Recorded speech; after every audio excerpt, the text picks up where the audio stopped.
다음에 세 번째 온도 볼까요?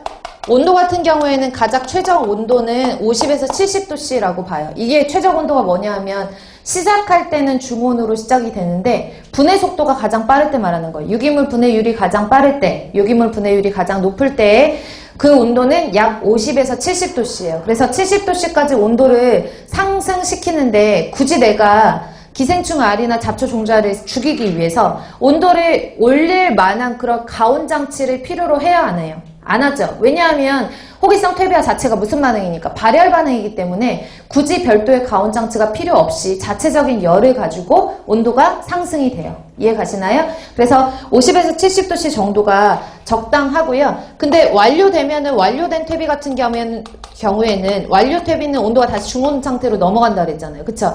우리가 중온 같은 경우에는 한 20도에서 40도 넘어가지 않게끔만 하는 걸 중온이라고 하기 때문에 완료된 퇴비는 40도씨 이하로 온도가 낮아져요.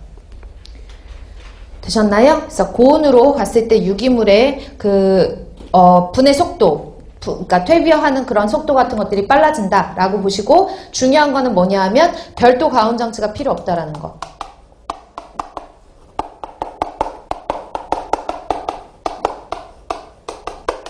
불필요하다는 거 보시면 돼요. 그 다음에 폭기.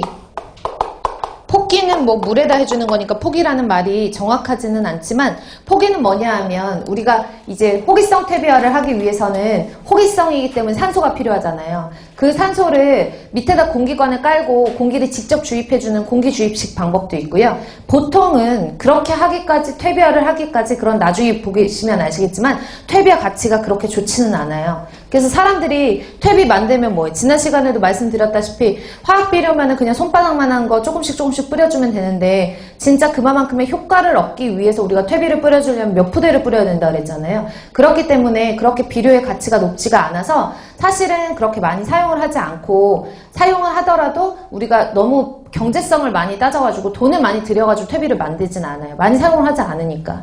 그래서 일반적으로는 공기를 통계하기 위해서는 실질적으로 공기를 주입하는 방식보다는 뒤집기 방식을 많이 쓰거든요. 그러니까 뒤집어주는 거예요. 퇴비를 쌓아놓고 거기 있는 폐기물 같은 것들을 점점 계속 뒤집어주면서 뒤집어주면 온도도 어느 정도 저하 효과가 있고 그리고 그 사이사이로 공기가 들어가는 그런 뒤집기 방식을 쓰거든요.